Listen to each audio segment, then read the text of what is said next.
রক্ত বৃথা যেতে দেব না, দেব না, দেব না। দেবাগ আন্দোলনের শহীদের রক্ত ঊর্ধ্বে তুলে ধরুন, তুলে ধরুন, তুলে দেবাগ ধরুন, আন্দোলন শহীদের রক্ত ঊর্ধ্বে তুলে ধরুন, তুলে ধরুন, তুলে ধরুন, দেবাগ আন্দোলনের শহীদের রক্ত ঊর্ধ্বে তুলে ধরুন, তুলে ধরুন, তুলে ধরুন। দেবাগ আন্দোলনের শহীদের রক্ত বৃথা যেতে দেব না, দেব না, দেব না, দেবাগ আন্দোলনের শহীদদের রক্ত বৃথা যেতে দেব না, দেব না, দেব না। দেবাগ আন্দোলনের শহীদদের রক্ত বৃথা যেতে দেব না। আন্দোলনে নিজেদের স্বার্থ ছেড়ে নিজেদের প্রাণ দিয়েছেন কেবল দেশের গরিবজনদের সবার দেশের উন্নতির আর কীভাবে তাদের ওই জীবন ধারণ করলে ভালো হবে এই তাদের জন্য তারা প্রাণ দিয়েছেন।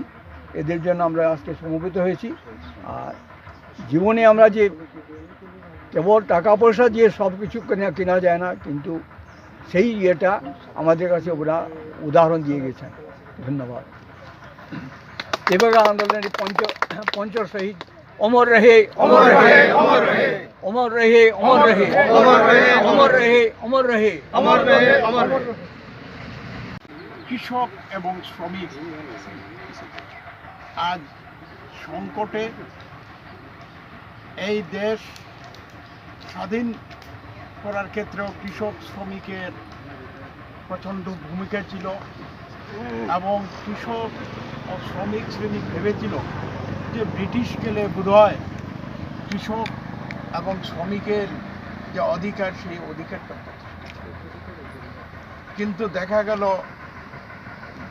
দেশ স্বাধীন হওয়ার পরও কৃষক এবং শ্রমিকের পক্ষে কোনো ধরনের পদক্ষেপ সরকার নিচ্ছে না। চাষ করবে যে, ফসল তুলবে সে, এই স্লোগান নিয়ে তেভাগা আন্দোলন শুরু হয়েছে সারা ভারত কৃষক সভার নেতৃত্বে। এবং এখানের আন্দোলনে এই আমার বন্ধু একটু আগে যাদের নাম পড়েছেন তাদের মধ্যে ভূপেন রায়, কমরেড অচিন্ত ভট্টাচার্য, তারপরে ভিজম মীরাবত সিংহ, দ্বিজেন্দ্রলাল সেন, এদের নেতৃত্বে এখানে সংগঠন করে উঠেছে।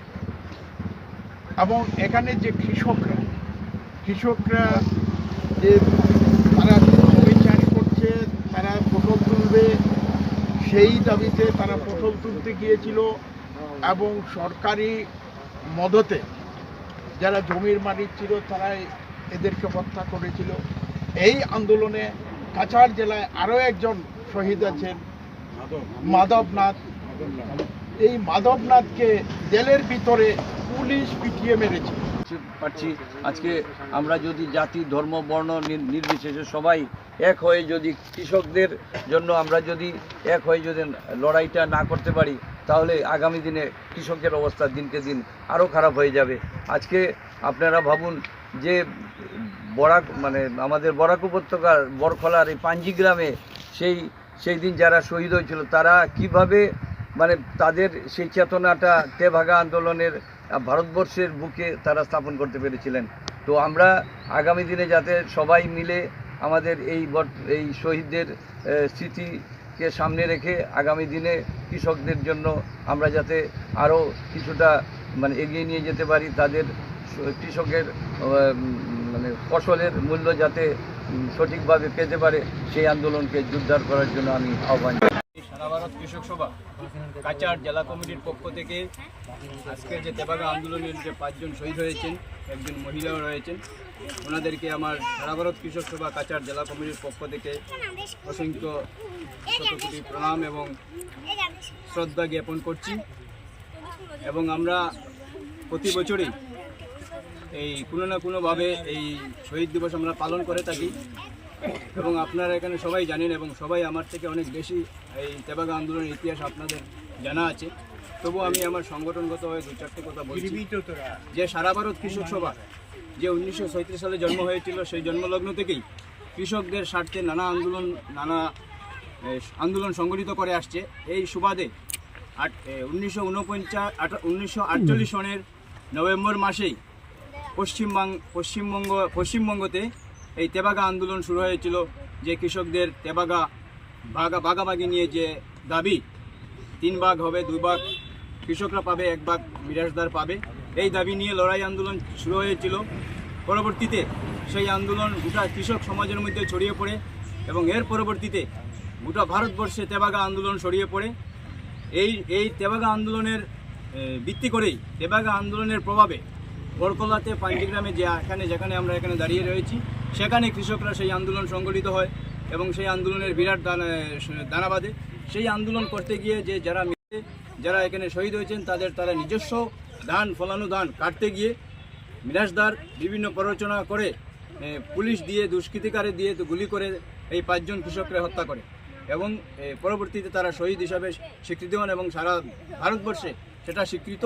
এবং ভারতবর্ষের এইবারের যে সম্মেলন হয়েছে গত বছর সারা ভারত কৃষক সভা, এই সারা ভারত কৃষক সভার যে সম্মেলনে এই 5 জন শহীদের আলোচিত হয়েছে এবং স্থান পেয়েছে সারা ভারতবর্ষে, সেই শহীদদের স্থান পেয়েছে। আমরা কাছাড় জেলাতে কীভাবে এই শহীদদের স্মরণ করে আমাদের কৃষকের যে অধিকার রয়েছে, কৃষকদের যে দাবি রয়েছে, সেই দাবিগুলো আদায় করতে বর্তমানে যে আমরা কৃষক সমাজ, সেই কৃষক সমাজকে আমরা ঐক্যবদ্ধ হতে হবে।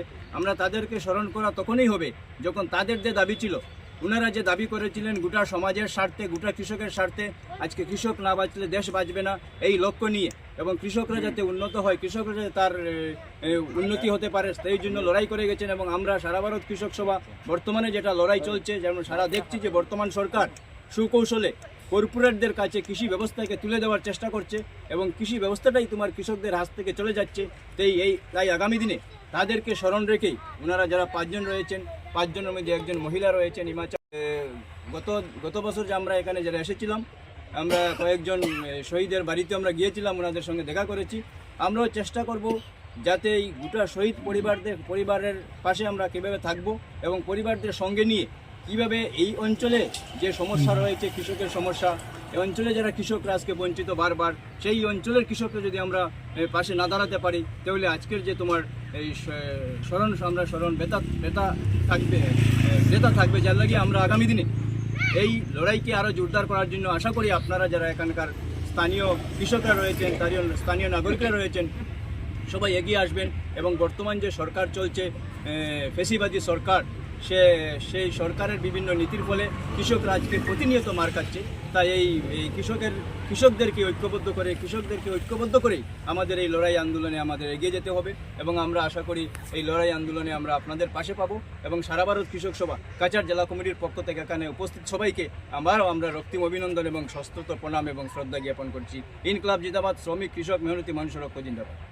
তেভাগা আন্দোলনের শহীদ অমর রহে।